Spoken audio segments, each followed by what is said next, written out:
بالله من الشيطان الرجيم بسم الله الرحمن الرحيم الحمد لله الذي جعل الحمد مفتاحا لذكره وسببا للمزيد من فضله ودليلا على آلائه وعظمته وهو الذي ليس لقضائه دافع ولا لعطائه مانع فطر أجناس البدائع وهو الجواد الواسع الذي لا تزيده كثرة العطاء إلا جودا وكرما والصلاة والسلام على عبده وأمين وحيه وخاتم رسله سيدنا ومولانا أبي القاسم المصطفى محمد وعلى أهل بيته الطيبين الطاهرين الذين أذهب الله عنهم الرجس وطهرهم تطهيرا اللعن الدائم على أعدائهم أجمعين أما بعد فقد قال الله تبارك وتعالى في قرآنه المجيد وفرقانه الحميد وقوله الحق وهو أصدق القائلين أعوذ بالله من الشيطان الرجيم يعلمون ظاهرا من الحياة الدنيا وهم عن الآخرة هم غافلون. درود بھیجئے محمد آل محمد.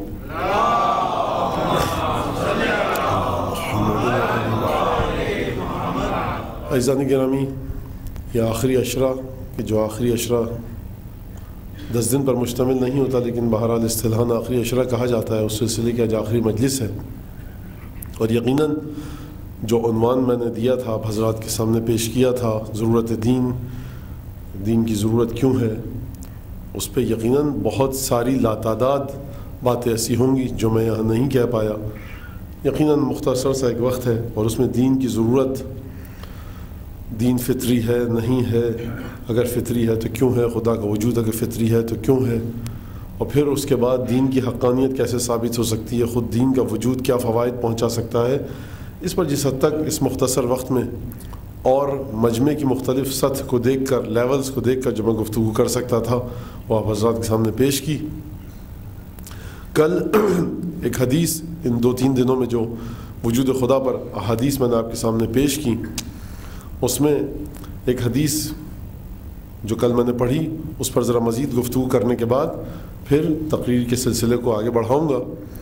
کہ اگر آپ کو یاد ہو کہ جب چھٹے امام کے پاس ایک شخص آیا تھا اور اس نے اگر پوچھا تھا کہ مولا مجھے وجود خدا کے بارے میں بتلائیے، تو امام نے کہا تھا کہ حل رکبت سفینۃ قط، کبھی کشتی پر سوار ہوا ہے؟ اس نے کہا کہ ہاں ہوا ہوں. کہا کہ کبھی ایسا ہوا ہے کہ کسر بک السفینہ، کہ کشتی ٹوٹ گئی ہو؟ اس نے کہا جی مولا ایسا ہوا ہے. کہا کہ اچھا یہ بتا کہ جب کشتی ٹوٹ گئی تھی اور حالت یہ تھی لا صباحۃ تنجیک ولا لا صباحۃ تغنیک ولا سفینۃ تنجیک، نہ کوئی دوسری کشتی تھی نہ تجھے تیرنا آتا تھا. فہل تعلق قلبک ہنالک الی شیء، تیرا قلب اس وقت کسی چیز سے تعلق پایا تھا اس دل نے تیرے یا نہیں پایا تھا؟ اس نے کہا کہ ہاں مجھے ایک طاقت کا احساس ہوا تھا، اندازہ ہوا تھا. تو امام نے کہا فذالک الشیء هو اللہ القادر، وہ اللہ ہے کہ جو قادر ہے تجھے بچانے پر، تیری جان بچانے پر. اب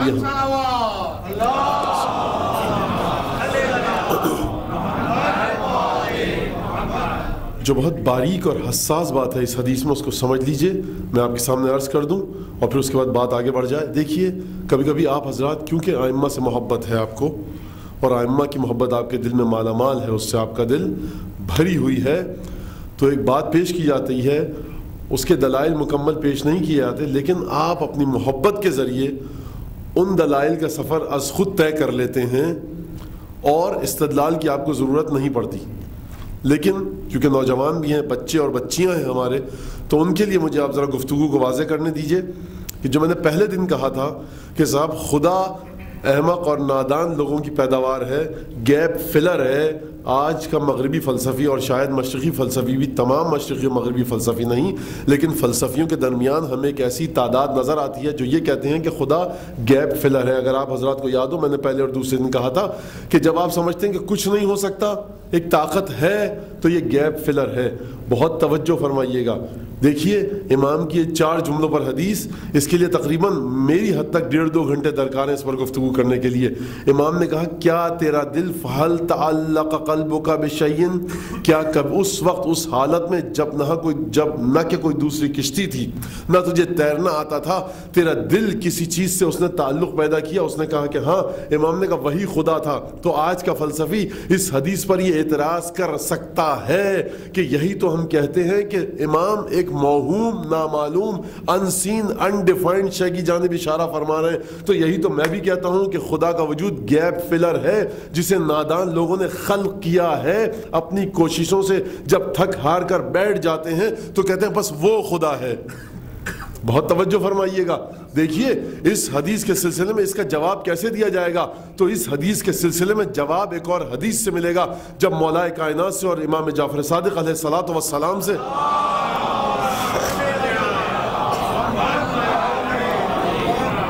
اگر کوئی یہ پوچھے کہ امیر المومنین کی امامت کی کیا دلیل ہے، چھٹے اور پانچویں امام کی امامت کی کیا دلیل ہے، امام موسیٰ کاظم کی امامت کی کیا دلیل ہے، 8ویں امام کی امامت کی کیا دلیل ہے، تو اگر وہ حدیثیں نہ ہو جہاں پر رسول خدا نے نام لے لے کر معین فرمایا ہے، اگر وہ حدیثیں ہمارے پاس نہ ہوتی تب بھی ہم ان جملوں کے ذریعے سمجھ سکتے تھے کہ 5ویں اور 6ٹھے امام، 8ویں امام اپنے زمانے کے تمام لوگوں سے ان کا علم بالا تر تھا. اگر اس وقت کوئی اور امام ہوتا تو لازم تھا کہ وہ اپنے علم کو ظاہر اور آشکار کرے، جس طرح سے امام نے اپنے معجزات کو آشکار کیا. جب یہ کہا گیا مامون کے زمانے میں، ہارون کے زمانے میں کہ میں زینب بنت علی ہوں، امام رضا کے پاس لوگ آئے، کہا مولا ایک عورت دعویٰ کر رہی کہ میں زینب بنت علی ہوں. اب لاکھ کہتے رہی کہ جناب زینب کا تو انتقال ہو چکا تھا، شہید ہو چکی تھی سن 63 ہجری میں، لیکن اب یہ عورت دعویٰ کر رہی ہے. اب کیا کہا جائے اور کیا کیا جائے؟ لوگوں میں کھلبلی پھیل گئی. اب چونکہ جناب فاطمہ کی اولاد تھی تو وہ یہ دعویٰ بھی کر سکتی کہ میں زندہ رہی. امام نے کہا اچھا اگر ایسا ہے تو بادشاہ نے جو ایک بہت بڑا سا کنواں نما ایک جگہ ہوتی تھی گہری جس پہ اوپر سے لوگ شیروں کو دیکھتے تھے، کہا کہ اس کو شیروں کے اس پنجرے میں، اس کٹہرے میں ڈال دو کیونکہ اولاد فاطمہ کا گوشت درندوں پر حرام ہے. اس عورت کے پاس گئے بادشاہ کے سپاہی، کہا کہ ہم نے پوچھا ہے تو معیار یہ بتلایا گیا ہے. وہ عورت بہرحال کسی حد تک ذہین تھی، اس نے کہا جس نے یہ معیار دیا پہلے اس کو ڈالو. کہا کہ امام رضا ہیں، انہوں نے کہا پہلے اس کو ڈالو. امام کے پاس آئے بادشاہ کے کارندے، کہا مولا آپ کے اوپر یہ شرط عائد کر دی گئی ہے کہ آپ کو ڈالا جائے. اب علم امام الگ کہ امام توحید کی گتھیاں کس طرح سلجھاتے ہیں، نبوت پر کس طرح گفتگو کرتے ہیں. جب عمران صابی، جاسلیق، یہودی، ہندو، عیسائی اور زرتشتی علماء آتے ہیں، امام ان کے ساتھ کس طرح سے گفتگو فرماتے ہیں. وہ مناظرہ جو مامون کے دربار میں 8ویں امام نے انجام دیا، یعنی آپ یہ سوچئے ذرا کہ جب ایک انسان کسی علم کا ماہر ہو اور اس کے پاس ایک ایسا انسان جائے جو کسی جامعہ میں، کسی یونیورسٹی میں اس نے پڑھا ہی نہ ہو، تو یقیناً ایک لمحے کے لیے لرزہ تو اس کے بدن پر طاری ہوگا کہ میں نے اتنے بڑے بڑے دعوے کیے ہیں، آج ایک ایسے شخص کے پاس جا رہا ہوں کہ جو ایک یونیورسٹی میں پڑھاتا بھی ہے، پڑھ بھی چکا ہے، میں نے تو اپنے گھر میں اپنے باپ سے علم حاصل کیا. امام کے بدن پہ لرزے کا طاری نہ ہونا، پریشان نہ ہونا، گھبراہٹ اور اضطراب کا نہ آنا امامت کی دلیل ہے. اور وہاں ایک آدمی نہیں تھا، ہندوؤں کا سب سے بڑا پنڈت ہندوستان سے اسے بلایا گیا تھا، عیسائیوں کا سب سے بڑا عالم، یہودیوں کا سب سے بڑا عالم، ستارہ پرستوں کا سب سے بڑا عالم. ایک شخص نہیں تھا امام رضا علیہ السلام کے مد مقابل، ہر مذہب کا سب سے بڑا عالم امام کے مد مقابل تھا.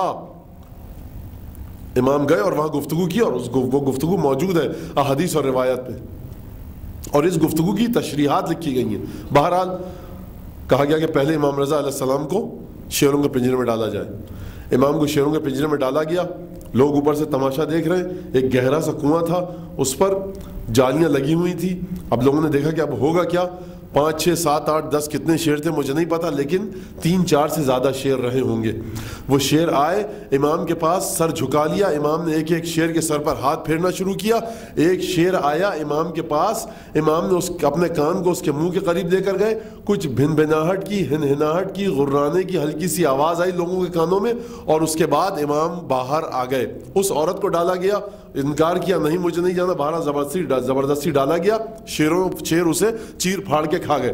بات یہاں پر نہیں ہے، بات یہاں پر اس سے اہم ہے کہ کسی نے پوچھا مولا وہ جو شیر آپ کے پاس آیا تھا اور آپ اپنا گوشت مبارک اس کے پاس لے کر گئے تھے، اس نے کیا کہا تھا، وہ آواز کیا تھی؟ کہا اس شیر نے مجھ سے کہا تھا کہ مولا، اب اس جانور کی میں تعریف کروں یا انسانوں کی کہ جو نہ سمجھے امام کو؟ کہا مولا میں بوڑھا ہو چکا ہوں، جب گوشت ڈالا جاتا ہے پنجرے میں اس کٹہرے میں تو یہ جوان شیر اچک لیتے ہیں آ کر، اور مجھے کچھ نہیں ملتا، بھوکا رہ جاتا ہوں۔ آپ کوئی ایسی سبیل فراہم کر دیجئے کہ سب سے پہلے مجھے پیٹ بھر کے کھانا مل جائے، تب یہ شیر باقی بچا ہوا کھانا کھائیں۔ تو امام نے فرمایا کہ ہم نے حکم کر دیا ہے بقیہ شیروں کو۔ اب کیسے حکم کیا؟ کسی نے نہیں دیکھا، لوگ کہتے ہیں کہ ہم نے دیکھا کہ جب گوشت ڈالا جاتا تھا سب سے پہلے وہ شیر جو بوڑھا تھا وہ آتا تھا، کھانا کھاتا تھا، جوان شیر کنارے پر کھڑے رہتے تھے، جب یہ سیر ہو کر کنارے پر ہٹ جاتا تھا تب جوان شیر آگے آتے تھے۔ تو حضور کہ جس کا حکم اتنا طاقتور ہو کہ اسے کوئی نہ لفظ کہتے ہوئے دیکھے، اسے کوئی لفظ کہتے ہوئے نہ دیکھے، کسی نے نہیں دیکھا کہ امام نے شیروں سے کیا جملہ کہا۔ امام کا ارادہ اتنا شدید ہے کہ وہ خونخوار شیر جس کی سرشت اور طبیعت میں شامل ہے کہ جب تازہ گوشت آئے تو لپک کر اس گوشت کو اچک لے، وہ شیر بھی اگر امام کا حکم ہو جائے تو پیچھے ہٹ جاتا ہے اور بوڑھا شیر آ کر کھانا کھا لیتا ہے۔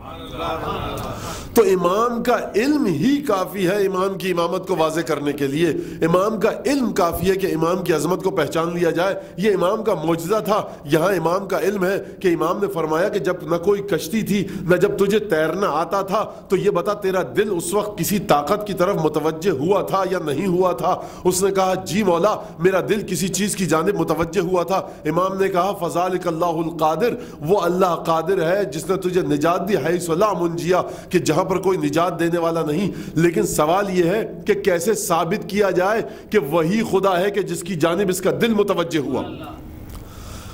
اب یہاں پر گفتگو 5-10 منٹ کے لیے بڑی خشک ہوگی، لیکن میں کیا کروں؟ حدیث کو دیکھوں اور نامکمل چھوڑ کے آگے بڑھ جاؤں، یا آپ حضرات کی تھکاوٹ کو دیکھوں؟ حضور آپ جتنے بھی تھکے ہوئے ہوں لیکن مجھے اس حدیث پر گفتگو کرنی ہے اور مجھے سمجھانا ہے، کیونکہ کسی ہما شما کا کلام نہیں ہے، کسی عام آدمی کا کلام نہیں ہے، کسی سیاسی لیڈر کا ہمارے ملک کے اخباری بیان نہیں ہے کہ جو آج کچھ تو کل کچھ۔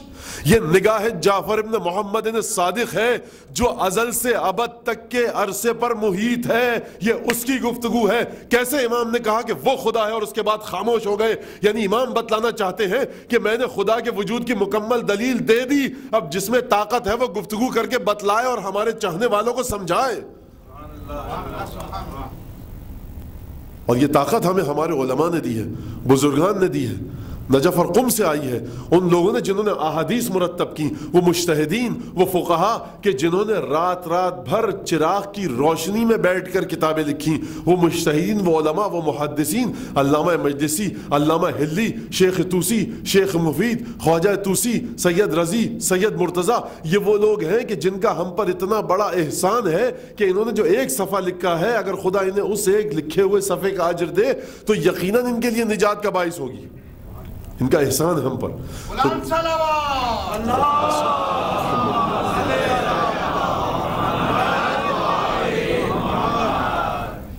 تو دیکھیے امام نے کیا لفظ استعمال کیا، امام کے جملوں میں دیکھیے، حدیث کی تشریح کو کہیں دور جانے کی ضرورت نہیں ہے۔ فرمایا فذلک اللہ قادر، وہ اللہ ہے جو قدرت رکھتا ہے۔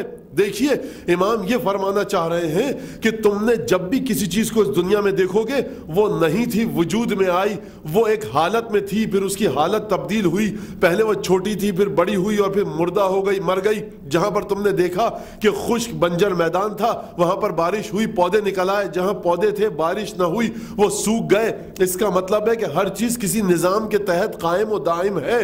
سوچو کوئی نہ کوئی وجود ایسا ہے جو اس پورے نظام کو چلا رہا ہے اور اسے اس نظام سے مبرہ ہونا چاہیے۔ یعنی اگر یہ زمین، تھوڑی دیر کے لیے مثال فرض کر لیتے ہیں کہ پورا عالم وجود زمین ہے، اگر یہ زمین اس پر مختلف حالات طاری ہو رہے ہیں، کبھی سردی ہے، کبھی گرمی ہے، کبھی خزاں ہے، کبھی بہار ہے، کبھی وقت کے دھارے مسلسل اپنے دگرگوں ہو رہے ہیں، مختلف انداز میں وقت کے دھارے بہہ رہے ہیں، کوئی نہ کوئی چیز نئی سے نئی وجود میں آ رہی ہے، پرانی چیزیں ختم ہو رہی ہیں، ایک سسٹم کے تحت پورا کا پورا یہ سامان، یہ سلسلہ چل رہا ہے، اس کا مطلب ہے کہ سسٹم کو بنانے والا کوئی ہے، اور اس کی خصوصیت یہ ہونی چاہیے کہ وہ خود اس سسٹم کا حصہ نہ ہو، کیونکہ اگر وہ اس نظام کا حصہ ہوگا تو یہ نظام اس پر بھی حملہ آور ہو جائے گا اور وہ اس نظام کی زد میں رہے گا، اس نظام کی تمام چیرہ دستیاں اس پر غالب رہیں گی، اس نظام کے تمام ایفیکٹو کیریکٹر، اس نظام کے تمام ایفیکٹو ایلیمنٹ اس پر ایفیکٹ کریں گے۔ یعنی وہ چیز ایسی ہونی چاہیے جو اس عالم نظام سے خارج ہو لیکن اس نظام عالم کے ساتھ ساتھ ہو۔ مولا یہ کیسے ہو سکتا ہے کہ ساتھ بھی ہو ساتھ نہ بھی ہو، دو متضاد چیزیں؟ تو مولا کہیں گے جاؤ مولا کائنات کی حدیث پڑھو، جہاں علی ابن ابی طالب نے وجود خدا کے بارے میں یہ ارشاد فرمایا کہ داخل فی الاشیاء لا کدخول شیء فی شیء وخارج عن الاشیاء لا کخروج شیء شیء۔ خدا ہر چیز کے ساتھ ہے لیکن اس طرح سے نہیں کہ جس طرح سے کوئی چیز کسی برتن میں ہوتی ہے، خدا ہر چیز سے باہر ہے لیکن اس طرح سے نہیں کہ جس طرح سے کوئی چیز کسی برتن سے نکل آئے۔ مولا یہ فرمانا کیا چاہ رہے ہیں؟ تو میں اب اپنے بچوں کے لیے مثال دوں، آپ سب کے پاس یقیناً موبائل ہے، ہر آدمی مختلف کمپنیز کے سم کارڈ لے کر وہاں پر اس میں موبائل کو یوز کر رہا ہے۔ اب سم ہو یا نہ ہو میرا یہ مسئلہ نہیں ہے، بہرحال موبائل سب کے پاس ہے، مختلف نمبرز ہیں، آپ یہاں پر سب کے سب بیٹھ کر اگر ایس ایم ایس کریں تو سوال ہی پیدا نہیں ہوتا کہ جو شخص یہ کہے کہ میں 10 بجے آؤں گا، اس کا ایس ایم ایس غلطی سے آدھا ایس ایم ایس کسی اور کے ساتھ چلا جائے اور آپ کا آدھا ایس ایم ایس کسی اور کے ساتھ چلا جائے۔ لاکھوں کروڑوں شعاعیں یہاں پر موجود ہیں، آپ کے ساتھ ہے لیکن اس طرح سے نہیں کہ آپ کے جسم میں داخل ہو، اور لاکھوں کروڑوں اشیاء یہاں پر موجود ہیں لیکن ایسا نہیں کہ آپ سے باہر ہو، یہیں پر ہیں بھی اور نہیں بھی ہیں۔ کس طرح سے ہے؟ ایک انرجی کی صورت میں ہے، آپ اس کو ڈیٹرمن نہیں کر سکتے، لوکیٹ نہیں کر سکتے کہ وہ شعاع یہاں ہے۔ اب یہاں پر کوئی انجینئر اگر ٹیلی کمیونیکیشن کا بیٹھا ہو تو میری اس بات کا یقیناً مذاق اڑا سکتا ہے کہ مولانا لوکیٹ کیا جا سکتا ہے، میں سمجھانے کے لیے کہہ رہا ہوں، مجھے اندازہ ہے اس بات کا کہ ویوز جو ہوتی ہیں، ریز جو ہوتی ہیں، انہیں لوکیٹ کیا جا سکتا ہے، ان کی پوزیشن کو ڈیٹرمن کیا جا سکتا ہے، لیکن میں یہ کہہ رہا ہوں کہ جس انداز سے آپ کے الفاظ آپ نے دبائے وہ کس طرح سے الفاظ ہوا کی لہروں پر سفر کرتے ہوئے آپ کو دکھتے نہیں ہیں لیکن ہوتے یہیں پر ہیں۔ اب وجود خدا کے اس بارے میں پرابلم یہ ہے کہ وہ کسی بھی دنیاوی چیز سے میل نہیں کھاتا، الائنمنٹ نہیں ہے اس کا کسی چیز سے، وہ کسی بھی چیز کی طرح سے نہیں ہے۔ ہم جو بھی مثال یہاں ممبر سے میں عرض کروں اس مثال میں کوئی نہ کوئی خامی اور نقص رہے گا۔ کیوں؟ کیونکہ وہ وجود خدا ہے، وہ ان اشیاء کا خالق ہے۔ جب مولا کا چھٹے امام سے پوچھا گیا کہ مولا عدل الہی اور توحید کو دو لفظوں میں سمجھائیے، امام نے کہا الا اوتیا کلمتین فی التوحید والعدل، اے شخص کیا تو یہ چاہتا ہے کہ میں تجھے توحید اور عدل دو لفظوں میں سمجھا دوں؟ اللہ اکبر! جن کے لیے علماء علم کلام اور فلاسفہ اور حکماء کئی ہزار صفحوں پر مشتمل کتابیں لکھ دیں، اسے امام یہ کہے کہ میں تجھے دو لفظوں میں عدل اور توحید کیوں نہ سمجھاؤں؟ یہ امام ہی کا معجزہ ہے کہ اتنی اہم ترین چیز کو دو لفظوں میں سمجھا دے اور سلجھا دے کہ جسے حکماء مل کر کئی ہزار صفحے لکھ کر نہ سمجھ پائیں۔ کہا مولا توحید کیا ہے؟ التوحید ان لا تتوہمہ والعدل ان لا تتہمہ، توحید یہ ہے کہ تو خدا کو اپنے وہم و گمان میں نہ لا سکے، اور عدل یہ ہے کہ کسی بھی چیز کے سلسلے میں تو خدا کو مورد الزام ٹھہرا نہ سکے۔ بخدا اتنی عجیب حدیث ہے لیکن وقت 20-25 منٹ رہ گئے میرے پاس، میں اس پر کیا گفتگو کروں؟ دیکھیے امام فرما رہے توحید یہ ہے کہ تو خدا کو اپنے وہم و گمان میں نہ لا سکے۔ اگر انسان خدا کو اپنے ذہن سے سمجھ لے کہ خدا کا وجود اس طرح کا ہے یا اس طرح کا ہے تو سمجھنے کے لیے ضروری ہے کہ آپ کا ذہن کانٹیکٹ میں آئے اس چیز کے اور اس چیز کو احاطہ کرے، اس چیز کو سراؤنڈ کرے، آپ کی سوچ، آپ کے افکار، آپ کا انٹلیکٹ، آپ کی ذہانت اس چیز کا مکمل احاطہ کر لے۔ جب آپ جا کر کہتے ہیں کہ میں اس چیز کو سمجھ گیا، سوچئے کہ وہ خدا جو آپ کی پیدائش سے پہلے سے تھا وہ آپ کا خالق ہے، وہ وقت کا خالق ہے، وہ زمین و زمان اور مکان کا خالق ہے۔ اس کے ساتھ ہمارا ذہن کیسے کانٹیکٹ میں آئے گا؟ ہم اس کے وجود کی تمام گہرائیوں کو کیسے سمجھ سکتے ہیں؟ جب انسان اس منزل پر پہنچ جائے کہ جو مولا نے فرمایا یہ توحید یہ ہے کہ تم خدا کو کہیں کسی طرح سے درک نہ کر سکو، خدا کی حقیقت کو نہ سمجھ سکو۔ توحید یہ ہے، کیوں؟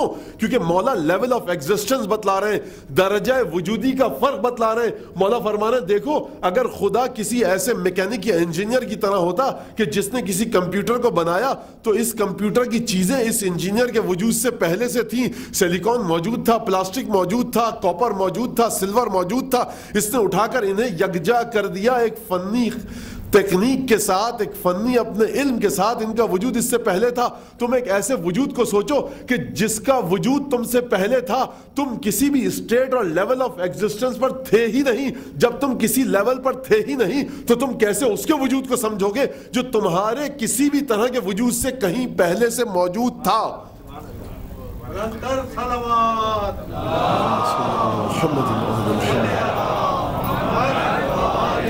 والعدل ان لا تتهمه، اور عدالت خدا یہ ہے کہ تم کسی بھی چیز کے سلسلے میں خدا کو مورد الزام نہ ٹھہراؤ۔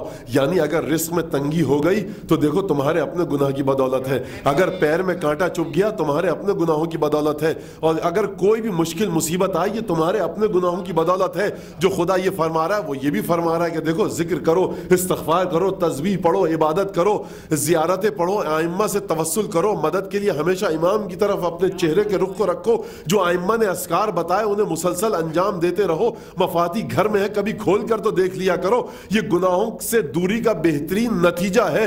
مسلسل دعا مناجات کی حالت میں رہو۔ اب آپ یہ پوچھیں گے کہ مسلسل دعا کیسے کی جا سکتی ہے؟ کبھی ہم ڈرائیونگ کر رہے ہیں، کبھی ہم آفس کے سیٹ پر بیٹھے ہیں، کبھی سڑک پر چل رہے ہیں، کبھی بستر پر سو رہے ہیں، تو حضور عزیزان گرامی اتنی آسان مناجات ہمیں بتلائی گئی ہے کہ جو ہزاروں دسیوں سینکڑوں گناہوں کو ختم کر دیتی ہے، اور وہ سب سے آسان ترین ذکر ہے کہ جس کے لیے نہ شرط ہے لباس کے پاک ہونے کی، نہ بدن کے پاک ہونے کی، نہ قبلہ رخ ہونے کی، نہ سجدگاہ رکھ کر سجدہ کرنے کی، اور وہ عظیم ترین ذکر یہ ہے کہ درود بھیجا جائے محمد و آل محمد پر۔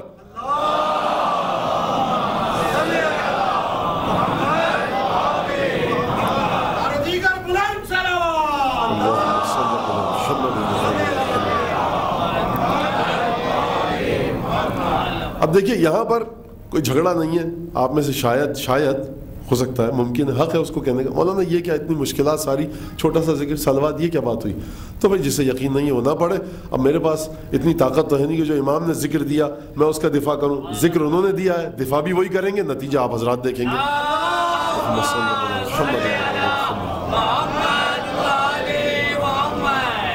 تو دیکھیے عزیزان گرامی، یہ امام فرمانا چاہ رہے ہیں، مجھے ابھی جانتا ہوں، میں علم ہے مجھے اس بات کا کہ پوری طرح سے حدیث پر گفتگو نہیں ہوئی، لیکن کیا کیا جائے کہ وقت ایک مقرر مقدار اس کی ہے اور معین وقت، لیکن یہاں پر آپ حضرات بھی نہ جانے کیا آس لگا کر آئے ہوں کہ مولانا کیا گفتگو کریں گے اور میں کیا گفتگو لے کر بیٹھ گیا۔ تو دیکھیے عزیزان گرامی، اس بات کو ہمیشہ ذہن میں رکھیے گا کہ آج کی دنیا علم کی دنیا ہے، آج کی دنیا ٹیکنالوجی کی دنیا ہے۔ ٹیکنالوجی آگے بڑھتی رہے گی، لیکن ٹیکنالوجی آگے بڑھ کے ایک دفعہ آپ کو اندازہ ہوگا کہ یہ ٹیکنالوجی جتنا ترقی کا سفر طے کر رہی ہے، اس نے انسان کو فائدے جتنے پہنچائے اس سے کہیں زیادہ نقصانات پہنچائے ہیں۔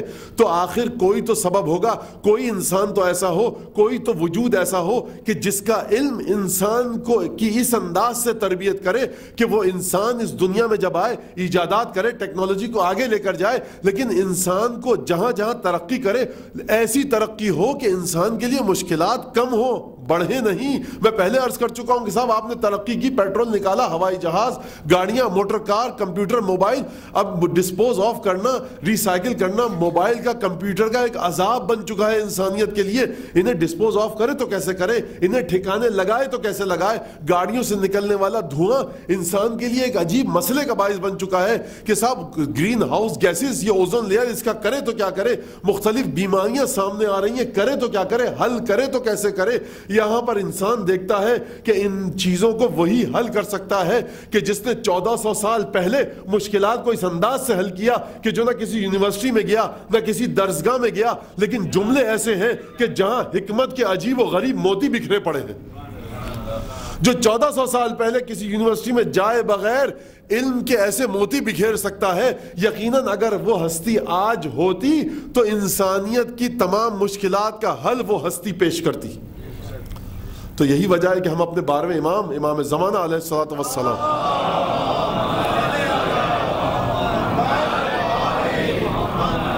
کہ وجود کا انتظار کر رہے ہیں. ہمیں ایمان ہے. کس بات کی وجہ سے ایمان ہے؟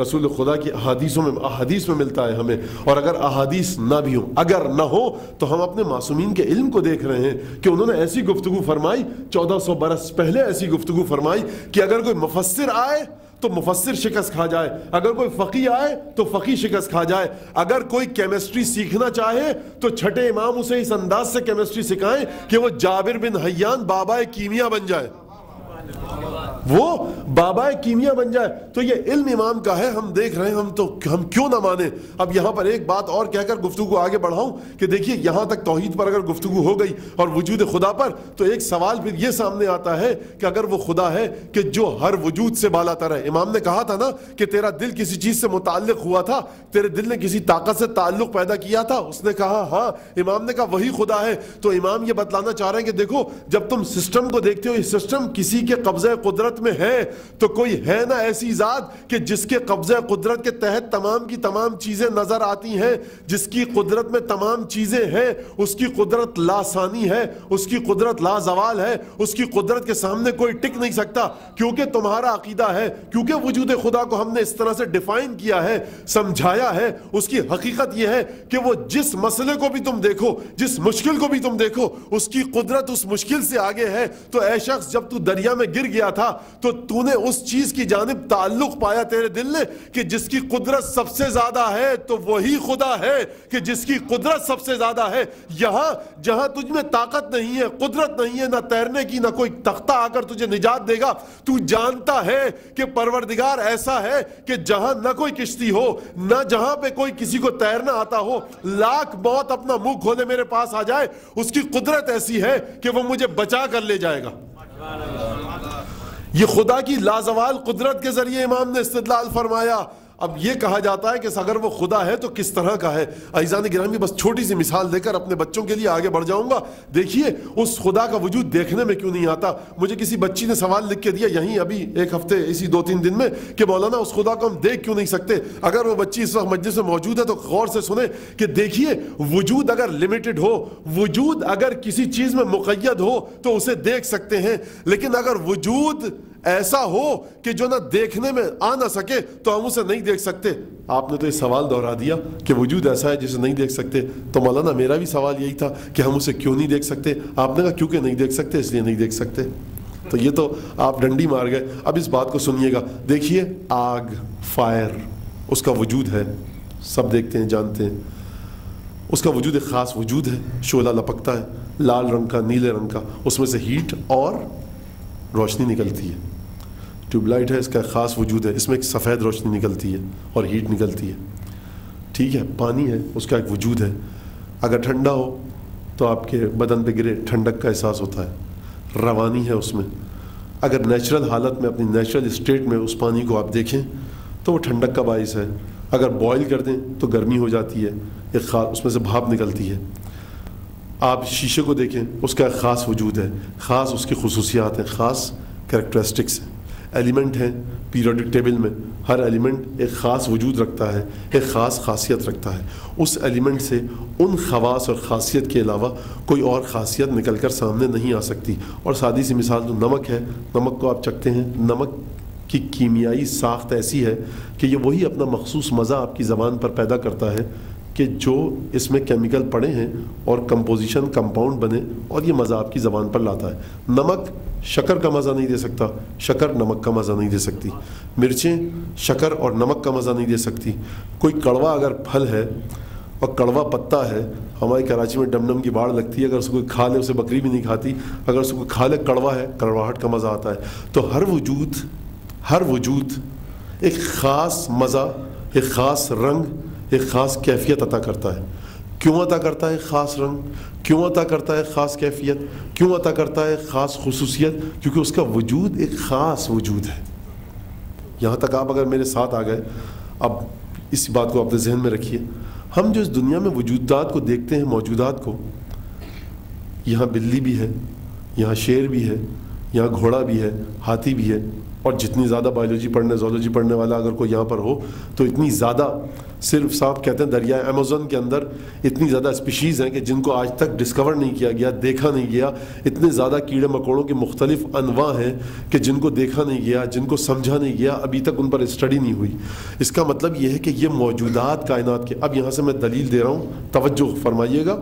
آپ حضرت توجہ دے رہے ہیں لیکن مزید غور فرمائیے گا کہ دیکھیے یہ وجود جو دنیا میں ہم دیکھتے ہیں، انسان کا وجود اور حیوانات کا وجود اور پودوں کا وجود اور مختلف پتھروں کا وجود، یہ 4 وجود ہیں. اور اب ان کی سب کلاسیفیکیشن اگر آپ کیجئے، سب ڈویژن کیجئے، خود پتھروں میں کتنے پتھر ہیں، عقیق ہے، نیلم ہے، زمرد ہے، دھاتوں میں کتنی دھاتیں ہیں، گنتے جائیے. پودوں میں کتنے پودے ہیں، گنتے جائیے. جو پرواز کرنے والے پرندے ہیں کتنے زیادہ ہیں، جو کیڑے مکوڑے پرواز کرتے ہیں کتنے زیادہ ہیں، جو رینگنے والے جانور ہیں کتنے زیادہ ہیں، جو جانور دریا اور پانی اور خشکی دونوں میں رہ سکتے ہیں کتنے زیادہ ہیں، جو جانور گلپھڑوں کے ذریعے سانس لیتے ہیں وہ کتنے زیادہ ہیں، جو جانور پانی میں جاتے ہیں اور پھیپھڑوں کے ذریعے سانس لیتے ہیں وہ کتنے زیادہ ہیں. آپ تصور کرتے جائیے کتنے لاکھوں کروڑوں جاندار آپ کو ملیں گے. اور پھر اگر زمین کو چھوڑ کر آسمان پر جائیے تو کتنے سیارے اور ستارے، کتنی گیسز کس انداز سے ان کا وجود ہے کہ صاحب وہ ایک الگ وجود ہے، ایک الگ سائنس ہے اس کے لیے. تو مجھے یہ بتلائیے کہ اگر خدا کا وجود ایک خاص وجود ہوتا تو خاص موجودات کو خلق کرتا، جس طرح کہ آگ ہے، آگ خلق کرتی ہے روشنی اور حرارت کو. اگر پانی کا سا وجود ہوتا تو خدا صرف ٹھنڈک کو خلق کر سکتا تھا، لیکن اتنے سارے موجودات، کوئی ایک وجود، عالم وجود، یہ جو چیزیں موجود ہیں، یہ جو ایگزسٹ کرتی ہیں، یہ جو کریچرز ہیں، ان کا وجود اتنا زیادہ مختلف متضاد ہے. ایک وجود دوسرے وجود کو کانٹرڈکٹ کر رہا ہے، ایک وجود دوسرے وجود سے متصادم ہے، ایک موجود دوسرے موجود سے لڑ رہا ہے اس انداز سے کہ یہ مختلف وجود ہیں اپوزٹ ڈائریکشنز کے ذریعے. یہ کہاں سے آئے؟ اگر یہ اپنے وجود کو کہیں سے لے کر آ رہے ہیں یا انہوں نے خود اپنے آپ کو خلق کیا ہے، یہ اپنے آپ کو خلق کر نہیں سکتے، انہوں نے اپنے وجود کو کہیں سے لیا ہے. اگر وہ وجود لمیٹڈ ہوتا تو لمیٹڈ کریچرز کو خلق کرتا. کریچرز کی اتنی ساری مختلف تعداد بتلا رہی ہے کہ اس کا وجود کسی لمیٹیشن کا پابند نہیں ہے. یہی تو وجہ تھی کہ مولا کائنات نے نہج البلاغہ میں فرمایا الحمدللہ الذی لبس العز والکمال وجعلہ محما لغیرہ واختارہ محرما لنفسہ وجعل اللعنۃ علی من نازعہ فیہما. عجیب انداز ہے مولا کائنات کے خطبے کا. فرمایا کہ دیکھو حمد اس خدا کی کہ جس نے اپنے لیے عزت اور کبریائی کے لباس کو اختیار کیا. میں ہاتھوں کو جوڑ کے عرض کروں گا مولا یہ آپ نے لباس کا لفظ استعمال کیا، عزت اور کبریائی کا لباس. لباس کے لیے جسم چاہیے. آپ تو ہمیشہ کہتے آئے ہیں، آپ کے بچے کہتے آئے، آپ کے برادر گرامی رسول اللہ فرماتے آئے کہ خدا کا جسم نہیں ہے، اور آپ فرما رہے ہیں کہ حمد اس خدا کی کہ جس نے کبریائی اور عزت کا لبادہ اوڑھ رکھا ہے. تو لبادہ جسم کے لیے ہوتا ہے. یہ مولا ذرا سمجھائیے تو مولا کی آواز آئے گی کہ پورا جملہ پڑھو لبس العز والکبریا. حمد اس خدا کی کہ جس نے اپنے لیے عزت اور کبریائی کے لبادے کو اختیار کر لیا. عزت کیسی ہے؟ عزت کا مطلب عربی میں یہ ہے کہ اس پر کوئی غلبہ نہ پا سکے. کبریائی کا مطلب بڑائی ہے. مولا کہنا یہ چاہ رہے ہیں کہ دیکھو لباس تو ہے لیکن عزت اور کبریائی کا، اس کی عزت اور کبریائی اتنی بلند ہے کہ کوئی آنکھ اسے دیکھ نہیں سکتی، کوئی ہاتھ اس تک پہنچ نہیں سکتا. اور اس انداز سے مولا کائنات نے کہا، عجیب جملہ ہے، فلا عین من لم ترہ تنکرہ ولا قلب من یبصرہ اثبتہ. عجیب جملہ ہے مولا کائنات کا. مولا نے فرمایا کہ دیکھو وہ آنکھ جو اسے دیکھ نہیں پائی، فلا عین من لم ترہ تنکرہ، وہ آنکھ جو خدا کو دیکھتی نہیں ہے، وہ آنکھ جو دیکھ نہیں رہی، خدا کے وجود کا انکار نہیں کر رہی. ولا قلب من یثبتہ ابصرہ، اور وہ قلب جو خدا کو دیکھ رہا ہے، ثابت کر رہا ہے، وہ قلب اسے دیکھ نہیں سکتا. بخدا یہ کسی زبان میں طاقت ہی نہیں، کسی انسان میں یہ طاقت ہی نہیں کہ پروردگار عالم کے بارے میں یہ جملہ ارشاد فرمائے، سوائے اس کے جو رسول کی زبان چوس چوس کے بڑا ہوا، سوائے اس کے جو خانہ کعبہ میں پیدا ہوا. یہ فاطمہ بنت اسد کی آغوش ہی کا پالا ہوا سپوت ہے کہ جس نے خدا کے بارے میں ایسا سا پیراڈاکس پیش کیا، لیکن پیراڈاکس کو پیش کرنے کے باوجود کسی میں یہ طاقت نہ ہوئی علی یہ کہہ رہے ہو تو کیا کہہ رہے ہو، یہ جملہ غلط ہے. کیوں؟ زبان علی ابن ابی طالب ہے، یعنی زبان خدا ہے. جس طرح سے خدا کی لکھی ہوئی کوئی آیت مٹ نہیں سکتی، علی ابن ابی طالب کا خدا کے بارے میں استدلال جھٹلایا نہیں جا سکتا.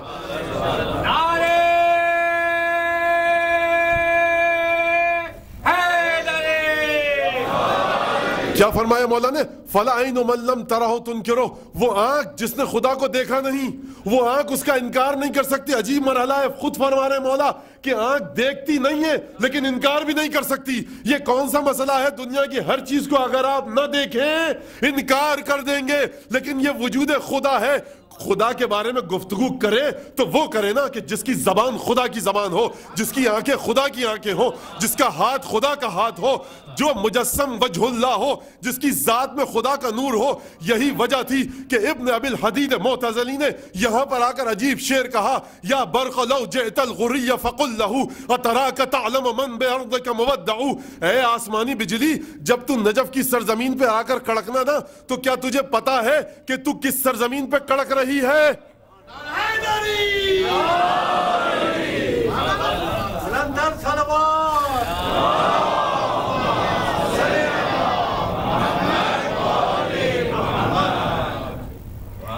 یا برق لو جئت الغری فقل له اتراک تعلم من بارضک مودع. ابن ابی الحدید معتزلی ہیں، ہمارے فقہ کو ماننے والے نہیں ہیں، معتزلی ہیں، حنفی معتزلی ہیں. یہ فرماتے ہیں اس قصیدے میں، علی ابن ابی طالب کا قصیدہ عینیہ ہے، اگر آپ کو توفیق نصیب ہو زیارت کی دوبارہ، جو حضرات جا چکے ہیں تو قبہ سامیہ علی ابن ابی طالب کے نیچے کھڑے ہو کر اوپر دیکھیے گا، گنبد کے چاروں طرف اندرونی حصے پر یہ پورا قصیدہ تحریر ہے. یا برق لو جئت الغری فقل له وتراک تعلم من بارضک مودع. اے برق، اے آسمانی بجلی، کیا تجھے پتا ہے جب تو نجف پہ کڑکتی ہے جا کر، تجھے پتا ہے کہ اس سرزمین نجف میں کس کا جسم کو امانت کے طور پہ رکھا گیا ہے؟ کس کے جسم کو رکھا گیا ہے؟ آپ سمجھیں گے کہ کہیں گے اگلے شعر میں ابن ابی الحدید معتزلی کے علی ابن ابی طالب نہیں کہتے ہیں، فیک ابن عمران الکلیم وبعدہ عیسیٰ یقفیہ واحمد یتبع. فرماتے ہیں کہ اس قبر میں کوئی یہ نہ سمجھے کہ علی ابن ابی طالب ہے، یہاں عیسیٰ مریم کو دفن کیا گیا ہے، یا موسیٰ کلیم اللہ موجود ہیں. اور عیسیٰ اور موسیٰ کی بات کی کہا نہیں، وَأَحْمَدُ يَتْبَعُ، اور اس ذریع کے اندر محمد مصطفیٰ کو 21 رمضان کو دفن کیا گیا. یہاں عیسیٰ اور موسیٰ ہیں، یہاں احمد مجتبیٰ ہیں. اور پھر فرماتے ہیں بل فیک جبریل و میکال و اسرافیل بل الملأ المقدس اجمع. اس ذریع کے اندر کوئی یہ نہ سمجھے کہ علی ہیں، یہاں جبرائیل ہیں، یہاں اسرائیل ہیں، یہاں میکائیل ہیں، یہاں اسرافیل ہیں. اور اب میں کیا کہوں، ابن ابی الحدید معتزلی فرما رہے ہیں میں کیا کہوں کہ یہاں کون کون ہے. بس قصے کو ختم کر کے مختصر جملہ یہ کہہ دوں، بل الملأ المقدس اجمع. پروردگار عالم کی بارگاہ میں جتنی غیبی مقدس مخلوقات ہیں، 21 رمضان کو سب کو یہاں پر دفن کیا گیا. یہ کیا وجود ہے علی ابن ابی طالب کا کہ جہاں وجود علی ابن ابی طالب ہو، عیسیٰ وہاں پر، موسیٰ وہاں پر، رسول خدا وہاں پر، جبرائیل وہاں، اسرائیل وہاں، میکائیل وہاں، اسرافیل وہاں. یعنی اگر سور کی طاقت ہے تو وہ دامان علی ابن ابی طالب کا نتیجہ ہے. اگر جبرائیل ہے اور علم بانٹ رہے ہیں تو وہ وجود مقدس علی ابن ابی طالب کی بدولت ہے. اگر اسرائیل روح کو قبض کر رہے ہیں تو یہ مشیت علی ابن ابی طالب ہے. اگر اسرافیل سور پھونکیں گے، اگر میکائیل رزق بانٹ رہے ہیں تو یہ وجود علی ابن ابی طالب کی برکت سے ہے. اور بات کو مختصر کہہ کر قصے کو ختم کروں، ابن ابی الحدید فرما رہے بل الملأ المقدس اجمع، پورا کا پورا عالم غیب یہاں دفن ہے. بلکہ فرماتے ہیں فیک نور اللہ جل جلالہ لذوی البصائر یستشف ویلمع. فرماتے ہیں کہ اس ذریع کے اندر کوئی یہ نہ سمجھے کہ علی ہے، یہاں پورے کا پورا نور الہی موجود ہے، لیکن اس کے لیے جس کی بصیرت ہو. ایک درود بھیجیے مولا کے لیے.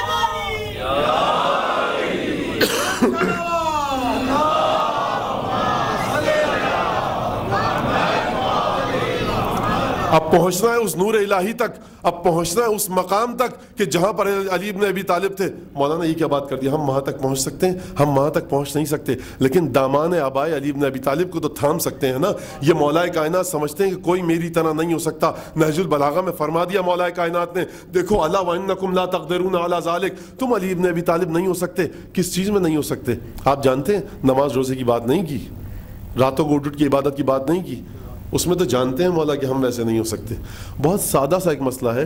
کہا کہ دیکھو الا وانکم قد امامکم قد اکتفى من دنیاکم بتمریہ ومن طعمہ بقرصیہ، علی نے تمہاری دنیا سے 2 کھجور اور 2 جو کی روٹیوں کو اختیار کر لیا. یہ 2 کھجور اور 2 جو کی روٹیوں میں تم علی کے برابر نہیں ہو سکتے، تو علم کا کیا خاک مقابلہ کرو گے؟ چھٹے امام کے پاس ایک شخص آتا ہے، پوچھتا ہے مولا اللہ اکبر کے معنی کیا ہے؟ کہا کہ ماذا یقولون، یہ دوسرے لوگ کیا کہتے ہیں پہلے یہ بتاؤ. کہا کہ مولا دوسرے لوگ یہ کہتے ہیں کہ اللہ سب چیزوں سے بڑا ہے. امام نے عجیب جملہ کہا، بخدا یہ فاطمہ کے بچے جب توحید پر گفتگو کرتے ہیں نا تو الگ گفتگو ہوتی ہے، بقیہ لوگ مکھی کی طرح پرواز کرتے ہیں اور یہ ان کی پرواز شاہین اور عقاب کی پرواز ہوتی ہے. کہا کہ اہونا کا کانا شیئن، تم نے یہ جو کہا کہ اللہ سب چیزوں سے بڑا ہے، کہ اللہ کے مقابلے میں کسی کو لایا جا سکتا ہے جو یہ کہا جائے کہ سب سے بڑا ہے؟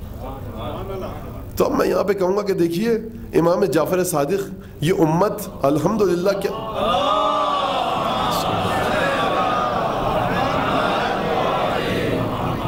ایک اللہ اکبر جو نماز اور اذان کا پہلا جز ہے، اس کے ترجمے میں تو آپ محتاج ہیں چھٹے امام کے، تو آپ بقیہ نماز کی حقیقت کو کیا سمجھیں گے؟ تو بھائی چھوڑ دیجئے پیچھا کہ صاحب کس کا علم، کیسا علم، کہاں کا علم. یہ علی بن ابی طالب کے بچوں کا علم ہے، یہ علی بن ابی طالب کا علم، یہ وہ علم ہے کہ جس کے مقابلے پہ کوئی آ ہی نہیں سکتا. ترجمہ تو صحیح کر نہیں سکتے اللہ اکبر کا، اور چلیں بھیڑنے کے لیے کہ نماز کی حقیقت ہم بتائیں گے. تو بھائی اپنی اوقات دے کر آدمی منہ کھولے. تو عجیب گفتگو فرمائی چھٹے امام نے یہاں پر. کہا کہ کانا ہونا کا شیئن، وہاں کوئی چیز تھی خدا کے مقابلے میں جو خدا اس سے بڑا ہے؟ کہ مولا پھر آپ فرمائیے. کہا اللہ اکبر من ان یوصف، اللہ لوگوں کی تعریف اور توصیف سے کہیں بڑا ہے. صحیح ترجمہ یہ. ایک درود بھیجیے چھٹے امام کی بارگاہ میں.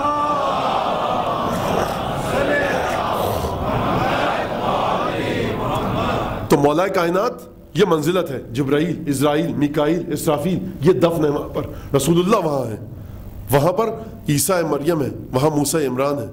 تو وہاں کون پہنچ سکتا ہے؟ لیکن مولا کائنات نے کہا دیکھو ایک چیز میں تم سے چاہتا ہوں. وہ کیا چیز ہے؟ دیکھو تم میری طرح نہیں ہو سکتے. 2 کھجور اور 2 روٹیوں کے سلسلے میں میری طرح نہیں ہو سکتے. کس سلسلے میں میری طرح ہو؟ اعینونی بورع وعفۃ واجتہاد وسداد. لیکن علی کی مدد کرو. علی کے ساتھ تم 2 کھجور کے اندر اور 2 جو کی روٹیوں میں نہیں ہو سکتے. علی بن ابی طالب کی طرح عبادت نہیں کر سکتے. علی بن ابی طالب کی طرح تقوی اور زہد اختیار نہیں کر سکتے. لیکن جس سطح پر تم ہو، مولا کائنات کے الفاظ نہج البلاغہ میں غور سے سنیے گا. اعینونی بورع وعفۃ واجتہاد وسداد. لیکن کم از کم تقوی، پاک دامنی، عبادت میں کوشش کے لیے ساتھ تو علی کی مدد کر سکتے ہو. یعنی یہ وہ چیز ہے جو مولا کائنات جس کا ہم سے مطالبہ کر رہے ہیں. مولا کائنات ہم سے راتوں کو اٹھ کے 1000 رکعت نماز کا مطالبہ نہیں کر رہے. مولا کائنات نے واجب نہیں کیا ہمارے لیے کہ ہم راتوں کو اٹھ کے نماز شب پڑھیں. لیکن یہ ضرور کہا کہ جہاں پر ورا تقوی کی بات آئے وہاں تقوی کا دامن تھام لینا، اور غیر تقوی کی بات آئے اس کو چھوڑ دینا. یہ مطالبہ ہے علی بن ابی طالب کا. اب جو اس مطالبے کو پورا کرے گا، مولا کائنات نے فرمایا، عجیب جملہ ہے نہج البلاغہ کا، فعلی ضامن لفلجکم وان لم تمنحوه عاجلا. دیکھو عجیب جملہ فرمایا، عجیب جملہ فرمایا. اگر تم یہ کام کرو گے تو علی تمہاری کامیابی کا ضامن ہے. اگرچہ تمہیں دنیا میں نہ ملے لیکن آخرت میں ضرور مل کر رہے گی. اب مجھے بتلائیے کہ جو فرش عزا پر مومن بیٹھے اگر اس کے کانوں میں علی بن ابی طالب کا یہ جملہ پڑھے کہ علی تمہاری کامیابی کا ضامن ہے، تو بتائیے کون مومن ہوگا جو مولا کائنات کے وعدے کے پیچھے لپک کر نہ بھاگے کہ آئینونی، میری تقوی کے ذریعے مدد کرو، اجتہاد کے ذریعے مدد کرو. یعنی عبادتوں میں بہت اچھی کوشش کرو، پاک دامن رکھو اپنے آپ کو، زبان کو پاک رکھو، آنکھوں کو پاک رکھو، کانوں کو پاک و صاف رکھو، شکم اور زیر شکم کو پاک و صاف رکھو. دیکھو کسی غلط طرف تمہارا قدم نہ بڑھے. یہی تو سید سجاد نے فرمایا تھا کہ وہ شخص ایمان کے آخری درجے پر ہے. 3 چیزیں بتلائی تھی، اس میں سے ایک چیز یہ ہے کہ وَرَجُلٌ لَمْ يُقَدِّمْ رِجْلًا وَلَا يَدًا حَتَّى يَعْلَمْ أَفِي طَاعَةِ اللَّهِ قَدَّمَهَا أَمْ فِي مَعْصِيَةِ اللَّهِ. کہ وہ شخص کے جو قدم کو نہ اٹھائے، ہاتھ کو نہ بڑھائے، مگر یہ کہ جان لے کہ خدا کی معصیت کے لیے اس نے قدم اٹھایا ہے یا خدا کی اطاعت کے لیے. اور یہ معصیت اور اطاعت کا سلسلہ 8ویں 11ویں امام کی شب شہادت ہے. تو اب یہاں تک اگر آپ لوگ آ گئے تو دیکھیے یہ سب کے سب جو ائمہ معصومین تھے، لاکھ دشمنی کریں ان سے اس زمانے کے، لیکن تقوی، زہد اور عبادت میں انہیں مانتے تھے کہ یہ متقی ہیں. عبادت گزار ہیں. جب بھی مشکل ہوتی تھی امام کو بلایا جاتا تھا, جب بھی کوئی چیز پریشانی ہوتی تھی امام کو بلایا جاتا تھا. یعنی بادشاہ بھی یہ سمجھ رہا ہے. 11ویں امام, امام حسن لقب نام ہے, عسکری لقب ہے, اور بھی متعدد آپ کے القاب ہیں, لیکن حسن آپ کا لقب ہے. امام زمانہ کے والد ہیں, اور سن 232 ہجری میں پیدا ہوئے اور 260 ہجری میں آپ کا انتقال ہوا. عمر مبارک, کل عمر 28 برس کی عمر مبارک تھی آپ کی, کہ 28 برس کی عمر میں آپ اس دنیا سے تشریف لے گئے. مدت امامت 6 سال تھی, اور 6 سال جو مدت امامت تھی اس میں امام کو یا تو قید میں رکھا گیا یا نظربند رکھا گیا, اور اس انداز سے مولا پر کڑی نگاہ رکھی گئی کہ مولا اپنے چاہنے والوں میں سے بہت کم اکا دکا راویوں سے مل پاتے تھے. اور 6 سال مدت امامت, جس نے بادشاہ نے زہر دیا مروایا وہ معتمد عباسی تھا کہ جس نے امام کو زہر دیا, اور اس کے بعد امام کی شہادت ہو گئی. اور عجیب وصیت ہے امام کی اپنے شیعوں سے. امام فرماتے ہیں اذا کان الرجل منکم, جب تم میں سے کوئی, اے میرے چاہنے والوں, اے میرے ماننے والوں, جب تم میں سے کوئی شخص یہ کام کرے کہ صدق فی الحدیث وأد الامانہ, بات سچی کرے, امانت کو دیتا رہے, وورع فی دین اللہ, اور اللہ کے دین کے سلسلے میں تقوی اختیار کرے, تو دیکھو یہ کہا جائے گا کہ ھذا شیعیٌ, یہ شیعہ ہے. تو جب تم یہ کام کرو اور تمہارے بارے میں معاشرے میں یہ کہا جائے ھذا شیعیٌ, یہ شیعہ ہے, فیسرنی ذلک, یہ چیز مجھے پسند ہے. اور امام نے فرمایا, امام حسن عسکری نے, کہ دیکھو جروا الینا کل مودۃ وادفعوا عنا کل سوء, ما قال فینا من سوء فنحن لسنا. عجیب حدیث ہے اور عجیب جملہ ہے. فرمایا کہ جو چیز برائی ہمارے بارے میں کہی جاتی ہے ہم اس کے اہل نہیں ہیں. وما قال فینا من حسن, تو ہم جو چیز اچھی بات کی جاتی ہے ہم اس کے حقدار ہیں. اس حدیث کو سن لیجئے ذرا, اور تھوڑی سی تشریح حدیث کی, کہ امام نے فرمایا جروا الینا کل مودۃ وادفعوا عنا کل سوء, ہم سے ہر برائی کو, اے ہمارے چاہنے والوں, اے میرے شیعوں, ہم سے ہر برائی کو دور کرو اور ہر محبت کو ہم تک کھینچ کر لاؤ. عجیب حدیث ہے, بڑی عجیب حدیث ہے. دو جب حدیث کے حصے ہوں تو متضاد ہونے چاہیے نا. جب امام یہ فرما رہے ہیں ہر محبت کو ہم تک کھینچ کے لاؤ, تو دوسرے جملے میں یہ کہنا چاہیے تھا ہر نفرت کو ہم سے دور کرو. لیکن نہیں, امام فرما رہے ہیں ہر محبت کو ہم تک کھینچ کر لاؤ. تمام انسانوں کی محبت, ہر انسان کے دل میں محبت کا ایک جذبہ ہوتا ہے. اگر دعا زیارت آل یاسین کے جو آخری جو بات کی دعا ہے اس کے پہلے جملے میں یہ ہے کہ پروردگار میری نیت کو یہ فرما, میرے ایمان کو اس طرح سے مجھے یقین اس طرح کا عطا فرما, اور اس میں جملہ یہ ہے اور میری محبت کے جو جذبات ہیں اسے مخصوص کر دے محمد و آل محمد کی محبت کے لیے. اللہ اکبر. یعنی ہمارے دل میں محبت کے جو تمام جذبات ہیں وہ کہیں اور طرف جائیں ہی نہ, صرف محمد و آل محمد کی طرف ہوں. تو مولا فرما رہے 11ویں امام کہ ہم سے ہر برائی کو دور کرو اور ہر محبت کو کھینچ کر لاؤ. تو مولا آپ کو کہنا تو یہ چاہیے تھا, ہاتھوں کو جوڑ کے عرض کروں, کہ ہر محبت کرنے والے کی محبت کو ہم تک کھینچ کے لاؤ اور ہر نفرت کو ہم سے دور کرو. آپ دوسرا جملہ جو یہ فرما رہے ہیں, کہہ رہے ہیں کہ ہر برائی کو ہم سے دور کرو اور ہر محبت کرنے والوں کو ہم تک کھینچ کر لاؤ. تو برائی سے دور کرنا اور محبت کرنے والوں کی محبت کو کھینچ کے لانے کا کوئی جوڑ سمجھ میں نہیں آ رہا, لیکن ہے جوڑ. اس کا تعلق کیا ہے؟ امام فرما رہے دیکھو ہر محبت کو ہم تک کھینچ کر لاؤ, ہر برائی کو ہم سے دور کرو. برائی تو امام میں ہے ہی نہیں, دور تو وہاں کی جاتی ہے کہ جہاں پر برائی ہو. بیماری کو دور کیجئے, حضور بیماری ہوگی تو دور کی جائے گی. گندگی اور غلاظت کو دور کیجئے, جب یہ ہال صاف ستھرا ہے تو کیا دور کیا جائے؟ امام فرما رہے ہیں ہر برائی کو ہم سے دور کرو, ہر قبیح چیز کو ہم سے دور کرو. تو ہوگی تو دور کریں گے نا؟ نہیں. امام نے اس سے پہلے والی حدیث میں فرمایا دیکھو تمہاری برائیاں ہماری برائیاں ہیں. کہاں پر ہوگا ایسا امام کہ جو آپ کی برائیوں کو اپنے سے نسبت دے اور اپنے نیک کاموں کو آپ سے نسبت دے؟ کہ دیکھو ہم جو یہ دعائیں کرتے ہیں نا, نمازیں پڑھتے ہیں, معصومین فرما رہے ہیں اس میں تمہارے لیے دعائیں کرتے ہیں, یہ تمہاری خاطر ہے. یہ ہماری نمازیں, یہ حج, یہ روزے تمہاری خاطر ہیں, ہماری قربانیاں تمہاری خاطر ہیں. یعنی خود اللہ اکبر رحمت و عظمت امام, یہ خدا کی رحمت کے علاوہ کہیں ہو ہی نہیں سکتا کہ امام اپنی عبادتوں کو ہم سے منسوب کریں, اپنی نیکیوں کو ہم سے منسوب کریں اور ہماری برائیوں کو اپنے دامن میں لے لیں. اس سے بڑھ کر کون سی رحمت ہوگی؟ مولا فرما رہے ہیں ہم سے ہر نفرت کو دور کرو. کیوں نفرت کو دور کرو؟ کیونکہ اگر تم لوگ غلط کام کرو گے تو لوگ ہم سے نفرت کریں گے, کہیں گے یہ حسن عسکری کا ماننے والا ہے, یہ ایسا ہے, ہمیں اس کے امام سے محبت کی کوئی ضرورت نہیں. جب تمہارا عمل اچھا ہوگا تو دیکھو وَدْفَعُوا عَنَّا كُلَّ سُوءٍ، ہم سے ہر برائی کو دور کرو، یعنی تم اپنی ذات سے ہر برائی کو دور کرو. جب تم نے اپنی ذات سے ہر برائی کو دور کر دیا گویا ہمیں تم نے اچھا ثابت کروا دیا، اور جب تم نے ہمیں اچھا ثابت کروا دیا اب حدیث کا اگلا ٹکڑا سمجھ میں آ جائے گا. جروا الینا کل مودۃ، ہر محبت کو ہم تک کھینچ کر لاؤ، تم مدد کرو ہماری کہ لوگ ہم سے محبت کریں.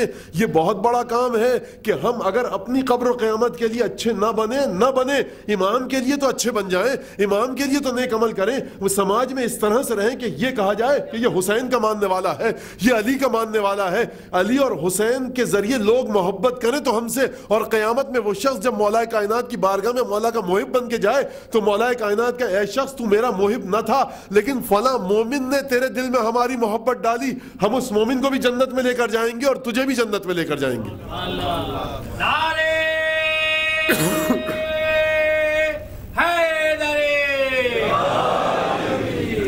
اور یہ دیکھیے، اور پھر دوسری حدیث مولا کی کہ فم الاحمق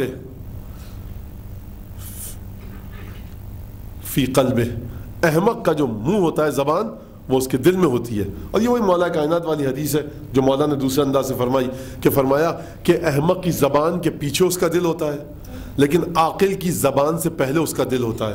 عاقل ہر چیز کو سوچتا ہے پھر بولتا ہے، احمق بول دیتا ہے پھر سوچتا ہے. مجھے بتلائیے کہ کتنا چھوٹا سا اصول دیا امام نے، اور یہ چھوٹے سے اصول کے ذریعے معاشرے میں کتنی ترقی ہو سکتی ہے، معاشرہ کتنے فسادات سے بچ سکتا ہے. یہ علم امام ہے جو ثابت کر رہا ہے کہ دیکھو یہ امام برحق تھے، ان کا علم ایسا تھا کہ ان کے علم کے مقابلے میں کسی کا علم نہ تھا.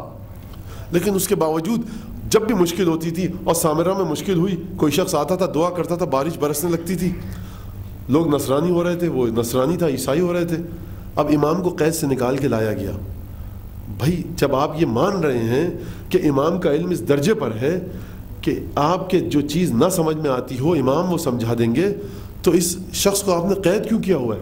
دیکھیے یہ وہ گناہ ہے جسے معاف نہیں کر سکتا پروردگار عالم. جان بوجھ کر امام کو قید کروانا، جانتے ہیں امام آئے اور امام نے اس مسئلے کو حل کیا. تو جب بھی کوئی مشکل پڑتی تھی امام کو قید سے نکال دیا جاتا تھا، لیکن دشمنی بھی تھی، ڈرتے تھے.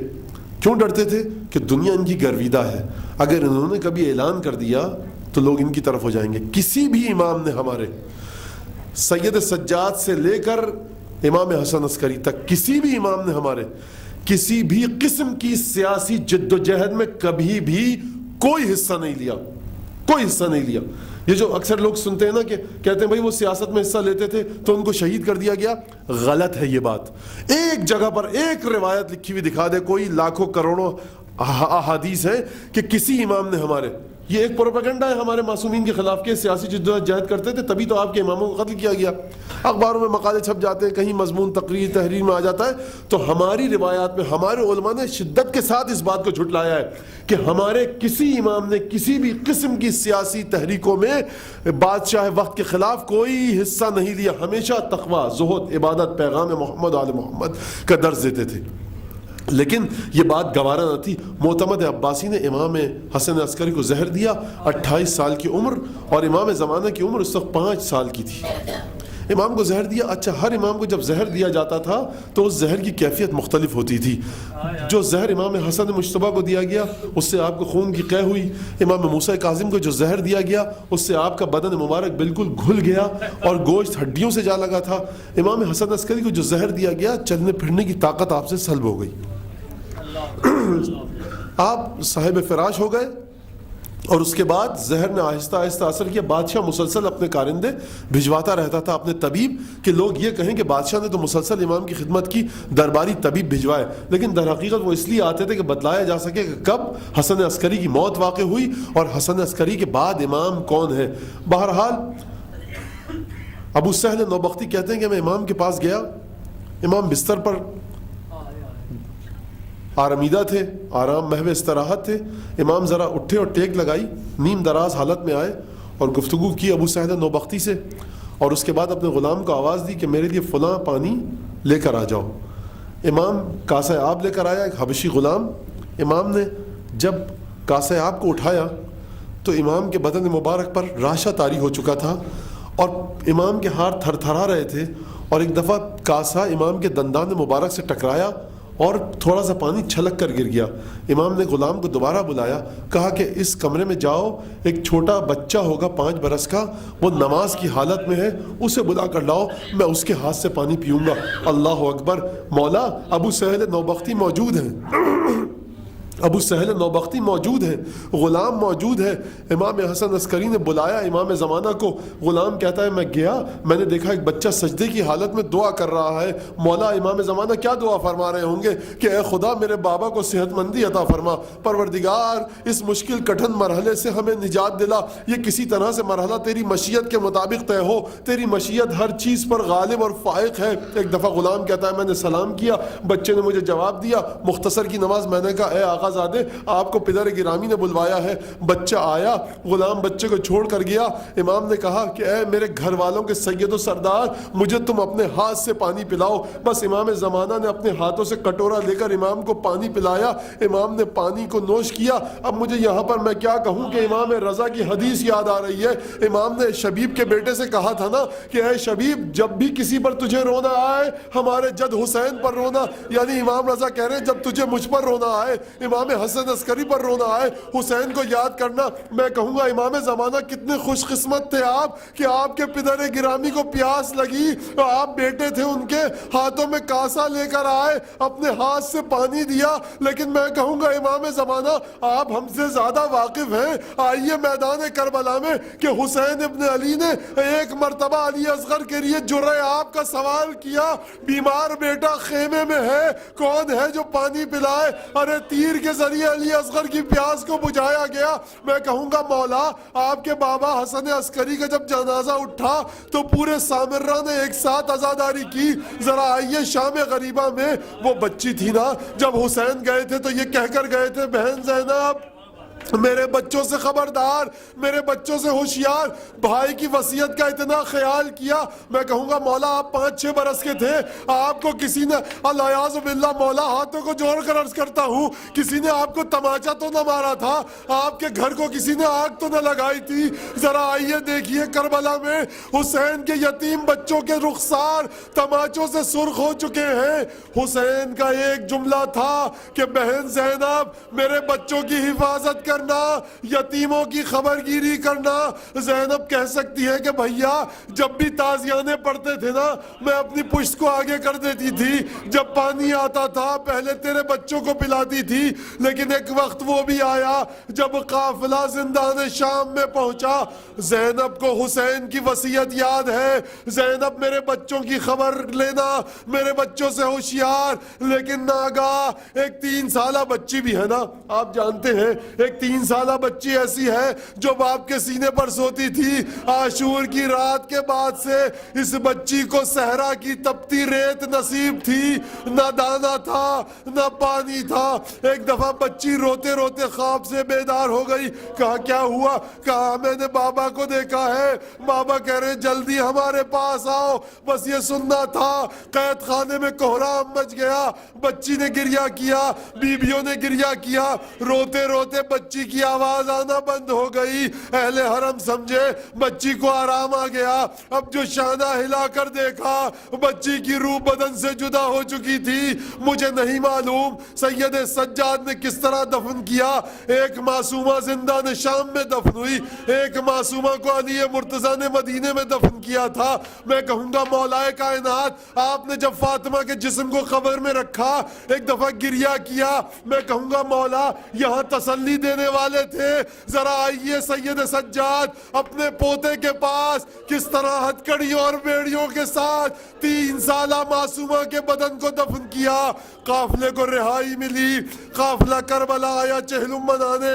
بس اس سے پہلے کہ ناقے کو بٹھایا جاتا, ارے زینب نے اپنے آپ کو ناقے سے گرا لیا, گھٹنیوں کے بل چلتی ہوئی حسین کی قبر تک آئی. ایک دفعہ یہ کہا ہوگا بھیا زینب آئی ہے. ارے بھیا تیری بہن قید کاٹ کر آئی ہے، بھیا زبان حال زینب ہے، تیرے بچوں کی ہر مقام پر مدد کی، جب تازیانے پڑھتے تھے زینب تازیانوں کے لیے ڈھال بن جاتی تھی، لیکن بھیا زینب تجھ سے شرمندہ ہے، تیری ایک امانت کو نہ لا سکی، وہ قید خانہ شام میں رہ گئی۔ الا لعنت اللہ علی القوم الظالمین۔ ماتم حسین یا حسین یا حسین۔ تابوت برآمد ہو رہا ہے آپ حضرات۔